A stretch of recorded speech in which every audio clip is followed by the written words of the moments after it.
Hello guys, Assalamu alaikum. I'm Dr. Hajra Niaz. Today I'm going to give you a 10-point formula that I followed in the last 30 days before my CSS exam. And I assure you that if you stick to it religiously, you'll be able to clear your CSS exam with flying colors inshallah. Number 1. Late to bed, early to rise. Now, three questions arise. How late to the bed?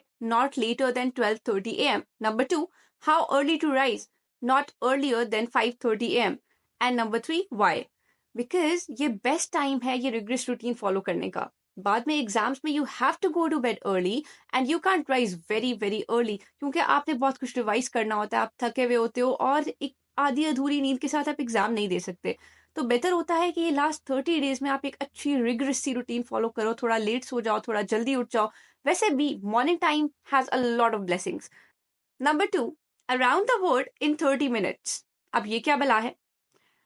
आपने सुबह जल्दी उठने के बाद सबसे पहले अखबार पकड़ना है और 30 मिनट्स में उस अखबार को ऐसे स्किम करना है कि आप जल्दी जल्दी अपने नेशनल और इंटरनेशनल हेडलाइंस भी देख लो और एक आध बहुत रेलेवेंट जो आपको एडिटोरियल लगता है वो भी स्किम कर लो. नंबर 3. Carry the baggage. अब इसको एक्सप्लेन करते हैं. देखिए, आप सुबह जल्दी उठे, आपने उठकर सबसे पहले 30 मिनट्स में अखबार पढ़ लिया. उसके बाद आपने तकरीबन 6:30 से लेके 9 o'clock तक अपना कोई भी सब्जेक्ट जो आपने पिछले दिन खत्म किया या पिछले दिन पढ़ा उसको रिवाइज करना है. सीएसएस के लिए बहुत जरूरी है कि आप सिर्फ आगे ना जाते जाओ बल्कि जो पीछे किया उसको भी साथ साथ रिवाइज करो. You have to carry the baggage with you. Number 4. Training your mental clock for essay. देखिए, आपने 9 बजे तक अपना पिछला सब्जेक्ट रिवाइज कर लिया. अब आपने एग्जैक्ट 9 o'clock पे स्टॉप वॉच लगानी है और 45 मिनट्स में एक आउटलाइन लिखनी है 9 to 9:45 तक. इससे आपका माइंड ट्रेन हो जाएगा 9 बजे ब्रेनस्टॉर्म कर कर 45 मिनट्स में एक अच्छी आउटलाइन प्रोड्यूस करने के लिए, जो कि आपको एग्जाम डे पे बहुत हेल्प करेगा. Number 5. 2 subjects a day will make you slay. यानी कि आपके पास अब 9:45 से 6 PM तक जो टाइम है उसमें आपने 2 सब्जेक्ट्स करने हैं. क्योंकि ये आपके लास्ट 30 डेज हैं, अब आपने इन डेप्थ तो कुछ भी नहीं पढ़ना. Revise 2 subjects at least in this time period. Number 6. Crack the time, meet the hours. ये वो टाइम ऑफ द ईयर है जब आपने 8 to 10 आवर्स स्टडी करना है.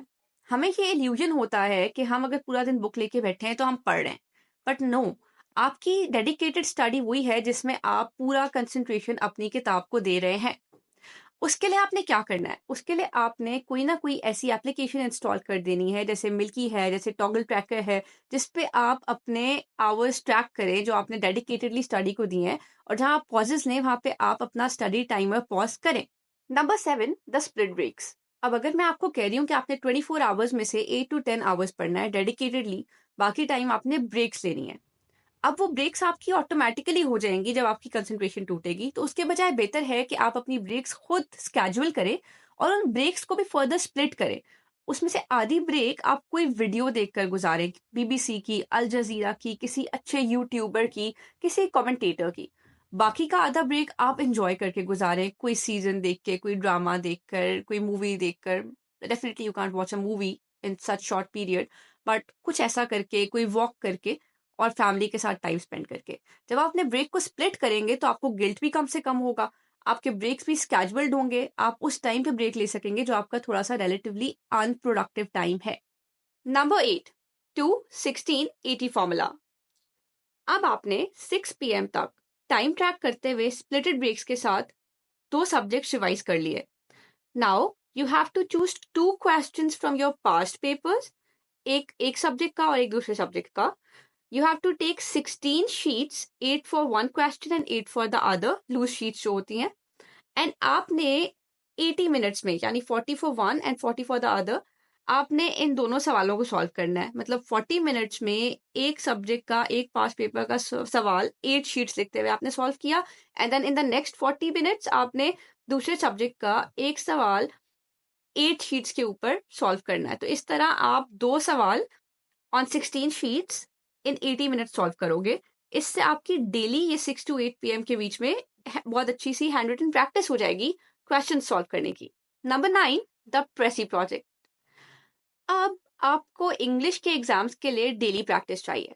आपने 8 PM तक अपने क्वेश्चंस तो सॉल्व कर लिए, उसके बाद आपने सोने से पहले जो आखिरी काम करना है वो ये कि 8 to 9 PM के बीच टाइमर लगाकर एक प्रेसी सॉल्व करनी है।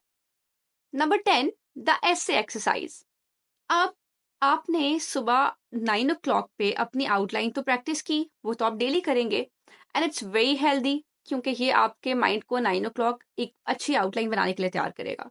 मगर बाकी 25 to 30 पेजेस का ऐसे आप 3 hours में कैसे लिखेंगे अगर आपका हाथ खुला नहीं होगा? इसलिए आपने इन लास्ट 30 डेज में भी हर वीकेंड पे एटलीस्ट एक फुल लेंथ ऐसे लिखना है, no matter how stressed you are because of the other subjects. So, this was the 10-point formula that helped me during the last 30 days before my exam. I assure कि आप सिर्फ इसको 30 days follow करके बड़े आराम से अपना CSS 2024 का एग्जाम निकाल लेंगे। If you like the video, please like, share and subscribe. Best of luck for your CSS 2024.